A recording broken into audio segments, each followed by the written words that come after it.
Perkenalkan, nama saya Liao Anita. Saya dari Prodi Ilmu Komunikasi Universitas Tanjung Pura. Di sini saya akan menjelaskan tentang 25 teori komunikasi. Yang pertama, ada teori sibernetik. Teori sibernetik adalah suatu sistem pengontrol yang didasarkan pada komunikasi antara sistem dengan lingkungan dan antar sistem itu sendiri. Lalu yang kedua, ada teori massa. Teori massa adalah sebuah proses di mana seseorang atau sekelompok orang ataupun organisasi besar menyusun sebuah pesan dan mengirimkannya melalui berbagai media kepada khalayak umum yang anonim dan heterogen. Lalu yang ketiga ada teori interpersonal. Teori interpersonal adalah proses pertukaran informasi, ide, pendapat, dan perasaan yang terjadi antara dua orang atau lebih yang saling tergantung satu sama lain dan menggunakan pola interaksi yang konsisten. Lalu yang keempat ada teori antar budaya. Teori ini adalah komunikasi antar pribadi yang dilakukan oleh mereka yang berbeda latar belakang budaya. Lalu yang kelima ada teori organisasi. Menurut Goldhaber 1986, komunikasi organisasi adalah sebuah proses penciptaan serta saling menukar pesan dalam satu jaringan hubungan yang bergantung oleh satu sama lain untuk mengatasi lingkungan tidak pasti. Lalu yang keenam ada teori politik. Teori politik adalah komunikasi yang diarahkan kepada pencapaian suatu pengaruh sehingga masalah yang dibahas oleh kegiatan komunikasi ini dapat mengikat semua warga dengan sanksi yang ditentukan bersama melalui lembaga politik. Lalu berikutnya yang ketujuh ada teori Laswell. Teori Laswell adalah proses penyampaian pesan oleh komunikator kepada komunikan melalui media yang menimbulkan efek tertentu. Yang kedelapan ada teori persuasif. Menurut Malik 1904, suatu proses komunikasi adalah di mana terdapat usaha untuk meyakinkan orang lain agar publiknya berbuat dan bertingkah laku seperti yang diharapkan oleh komunikator. Berikutnya ada teori birokrasi yang dicetuskan oleh Max Weber 1948.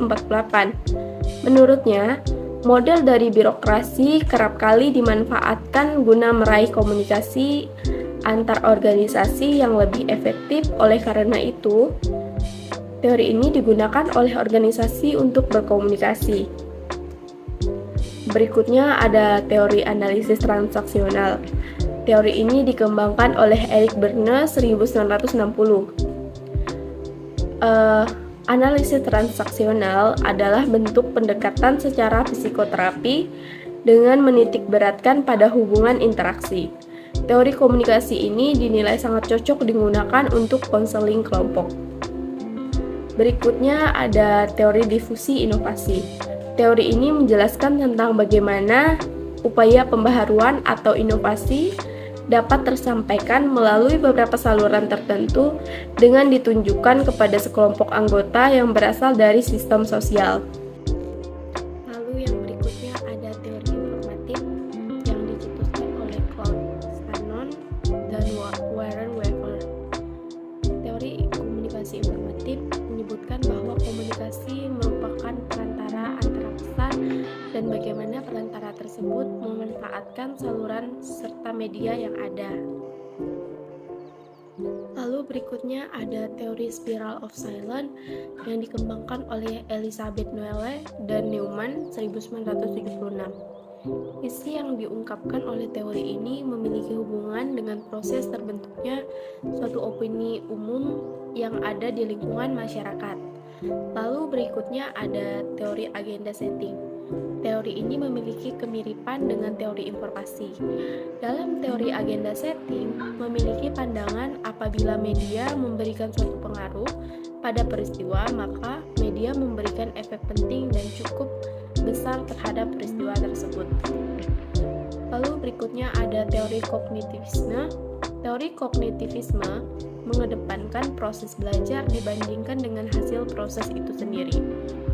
Belajar tidak hanya sekedar melibatkan hubungan antara antara stimulus dan respon, tapi juga melibatkan proses berpikir yang kompleks.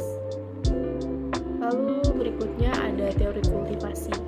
Teori ini merupakan teori komunikasi yang membahas mengenai efek dari komunikasi massa.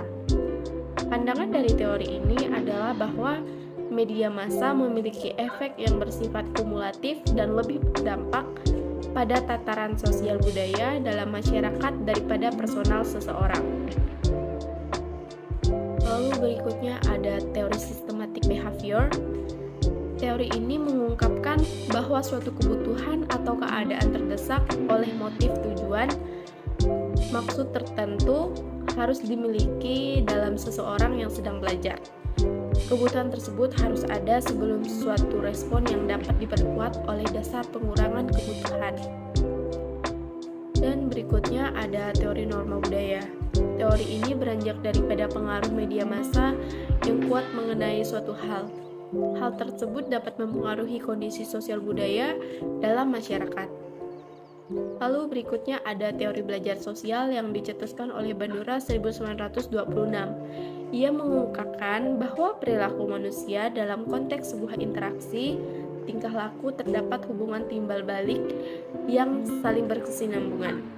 Interaksi terjadi antara perilaku kognitif dan pengaruh lingkungan. Lalu berikutnya ada teori ketergantungan. Teori ini dikemukakan oleh Sandra Barrow-Katz dan Malvin Devil 1976. Teori ini dapat disematkan pada komunitas masyarakat modern, di mana pada masyarakat modern, media massa dianggap suatu hal yang sangat penting dalam mencapai tujuan beberapa proses. Lalu berikutnya ada teori administrasi. Adalah suatu proses penyampaian pesan yang dilakukan secara timbal balik antar anggota. Teori ini dimaksudkan dengan tujuan untuk menumbuhkan rasa saling pengertian dalam rangka mencapai tujuan organisasi dengan efektif dan efisien. Lalu berikutnya ada teori dua tahap. Teori komunikasi dua tahap membahas mengenai efek media massa dan pertama kali diterapkan dalam kampanye pemilihan umum 1940. Studi ini memiliki asumsi bahwa proses stimulus bekerja dalam menghasilkan efek ke media massa. Lalu ada yang nomor 24 yaitu teori behaviorisme. Teori ini dikembangkan oleh ilmuwan asal Amerika Serikat bernama John B. Watson 1878 sampai dengan 1958. Menurutnya, teori behaviorisme ini mencakup semua perilaku termasuk tindakan, balasan, atau respon terhadap suatu rangsangan atau stimulus. Lalu teori yang terakhir ada teori operant conditioning.